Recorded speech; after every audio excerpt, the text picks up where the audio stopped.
चंद्रनगर में राम कुमार नाम का एक व्यक्ति अपनी दूसरी पत्नी लता और 8 साल की बेटी आशा और 5 साल के बेटे अमर के साथ रहता है। आशा राम कुमार की पहली पत्नी की बेटी है जो अब इस संसार में नहीं है। 6 साल पहले राम कुमार की पहली पत्नी गीता का देहांत हो चुका है। दूसरी पत्नी लता ने कभी आशा को माँ की तरह प्यार दुलार नहीं किया।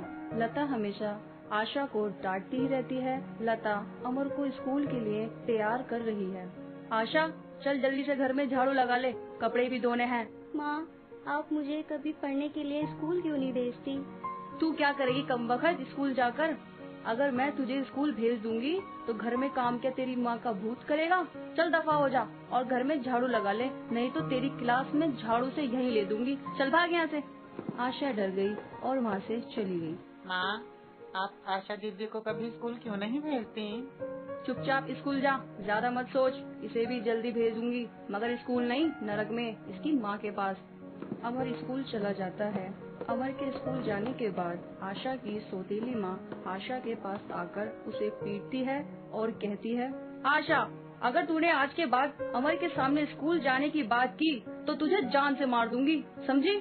शाम को आशा और अमर घर के बाहर खेल रहे हैं। तभी आशा की सौतेली माँ वहाँ आ जाती है। हरामखोर, कितनी देर से तुझे बुला रही हूँ मगर तेरे कान पर जू नहीं चलती। अभी तुझे ठीक करती हूँ।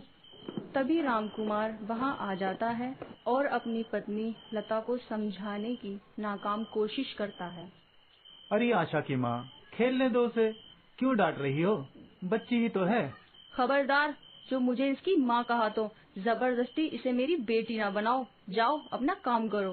बेचारा राम कुमार पत्नी को गुस्से में देखकर चुपचाप वहाँ से खिसक लेता है और लता आशा को पीटती है और कान पकड़कर उसे घर के अंदर ले जाती है। चल हरामखोर, बर्तन मांज।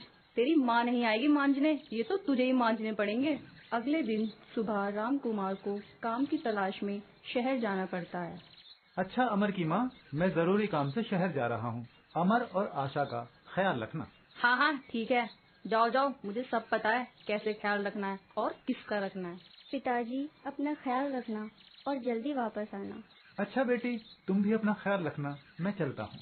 रात के 2 बजे हैं। अचानक लता उठ जाती है और वो आशा के कमरे में झांक कर देखती है। आशा गहरी नींद में सो रही है। ये देखकर उसकी शैतान खोपड़ी में उथल पुथल होने लगती है। आशा की सौतेली माँ आगे बढ़ते बढ़ते सोचती है, आज मौका अच्छा है इसे सबक सिखाने का, और तकिया उठाकर वो आशा के मुंह पर रखकर आशा को मार देती है और घर के बगीचे में गड्ढा खोदकर आशा की लाश को उसमें दबा देती है। अगली सुबह अमर आशा को घर में ना पाकर अपनी माँ से सवाल करता है। माँ, आशा दीदी कहाँ है? वो अपने कमरे में भी नहीं है। वो रात अपनी नानी के घर चली गई। चल तू अपना काम कर, आ जाएगी। 2-3 दिन गुजर गए। अमर आज बगीचे में उदास बैठा है। तभी वहाँ आशा की आत्मा आ जाती है और अमर को सब बताती है। अमर, अमर, कौन हो तुम? अमर डर जाता है। डरो नहीं अमर, मैं तुम्हारी आशा दीदी की आत्मा हूँ। मगर दीदी, तुम तो नानी के घर चली गई थी। नहीं मेरे भाई, सुनो, मैं तुम्हें बताती हूँ।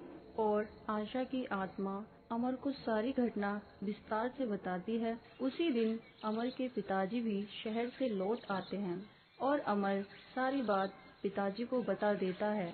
अमर के पिताजी पुलिस बुलाते हैं। बगीचे में खुदाई करवाई जाती है और वहाँ आशा की सड़ी गली लाश निकलती है। इंस्पेक्टर साहब, गिरफ्तार कर लीजिए इस औरत को। मुझे इसे पत्नी कहते हुए भी शर्म आती है। रे चल पापण, तू समाज में रहने लायक ना है, इब जीवन भर जेल में चक्की